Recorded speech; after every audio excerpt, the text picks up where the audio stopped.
मानव जीवन अपने आप में ही महान है। प्रकृति की सर्वोत्तम रचना मनुष्य है और संपूर्ण सृष्टि में मनुष्य से श्रेष्ठ और कुछ नहीं।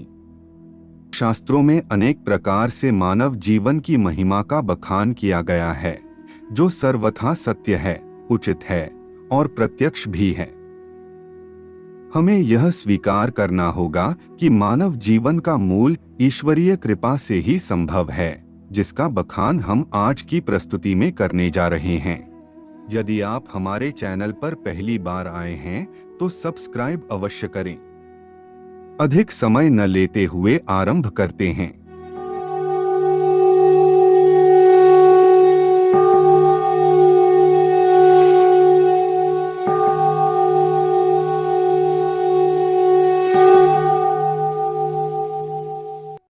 चमत्कार की बात आज प्रायः की जाती है।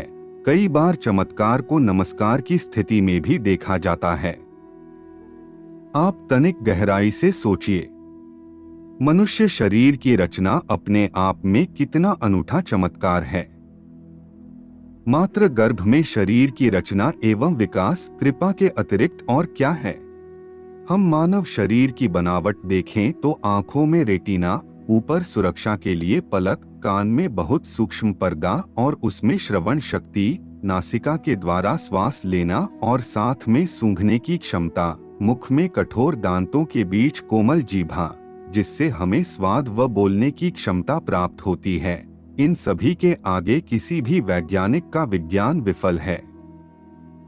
वैज्ञानिक कदाचित सोच भी नहीं पाए कि यह सब विज्ञान है या चमत्कार। वास्तव में इसमें एक ही विज्ञान कार्य करता है, जिसे कृपा कहते हैं।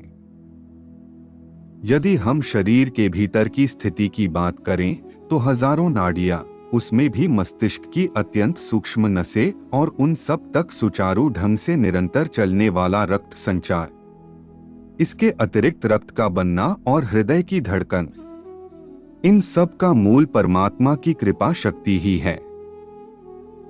कृपा का विज्ञान अति रहस्यमयी है। शरीर की बनावट देखें या संचालन विधि और इससे भी आगे प्रकृति का विस्तार, यह सब अद्भुत है। यदि आंखों से अहंकार का चश्मा उतरा हुआ हो तो मनुष्य को सर्वत्र परमात्मा की कृपा ही कृपा दिखाई देगी। सूर्य का प्रकाश ईश्वरीय कृपा ही है। इसके अतिरिक्त चंद्रमा की शीतलता, तारों की टिमटिमाहट और अग्नि का दहकना सब प्रभु की ही कृपा है। वर्षा, हिमपात और नदियों का साफ शुद्ध जल प्रवाह, यह सब कृपा से ही निहित होता है। बीज से विशाल वृक्ष, वृक्ष से हरियाली, फल फूल फिर बीज, लहलहाती फसलें तथा वनस्पति, यह सब कैसे उत्पन्न हुए? हमारे सामने उत्तर केवल कृपा ही आता है। आप तनिक विचार कीजिए, जब संसार में आए थे तब क्या स्थिति थी? साथ में क्या था? केवल असहाय सा शिशु शरीर। जब देखना, बोलना, चलना तथा हाथों से कुछ करना संभव नहीं था, तब धीरे धीरे सब शक्तियां हमें कृपा से ही प्राप्त हुई। शारीरिक क्षमता ही क्यों, मानसिक, बौद्धिक, आर्थिक, पारिवारिक, व्यापारिक तथा आध्यात्मिक, सभी क्षमताएं हमें कृपा से ही प्राप्त होती हैं। यदि हम बौद्धिक क्षमता को देखें तो कितनी ही जानकारियां और योजनाएं इसमें भरी हुई हैं। चिकित्सक विश्लेषण द्वारा देखें तो हमें केवल नसें व नाड़ियां ही दिखाई देंगी और कुछ नहीं।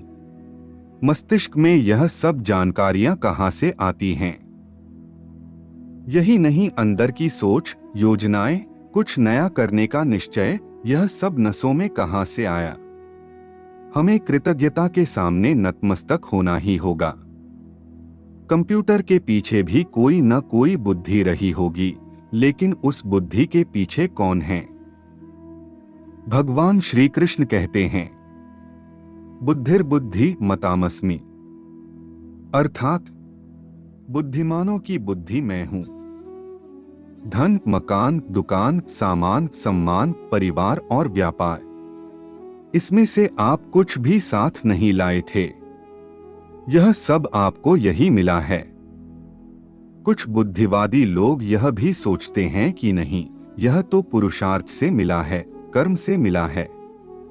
कर्म करना अच्छा है, पुरुषार्थी बनकर रहना ही उत्तम है, किंतु वास्तव में सत्य तो यह है कि पुरुषार्थ भी बिना कृपा के संभव नहीं है। पुरुषार्थ के पश्चात भी क्या मिलना है, कितना मिलना है, यह भी मनुष्य के हाथ में नहीं है। इस पर भी परमात्मा की कृपा कार्य करती है।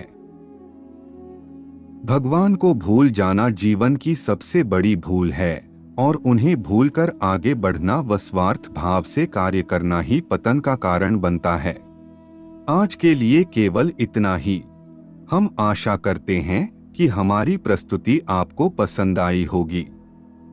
अपने विचार अभिव्यक्त करने के लिए कमेंट करें, वीडियो को शेयर करें, वह चैनल को सब्सक्राइब करें। तब तक के लिए जय जय श्री राम।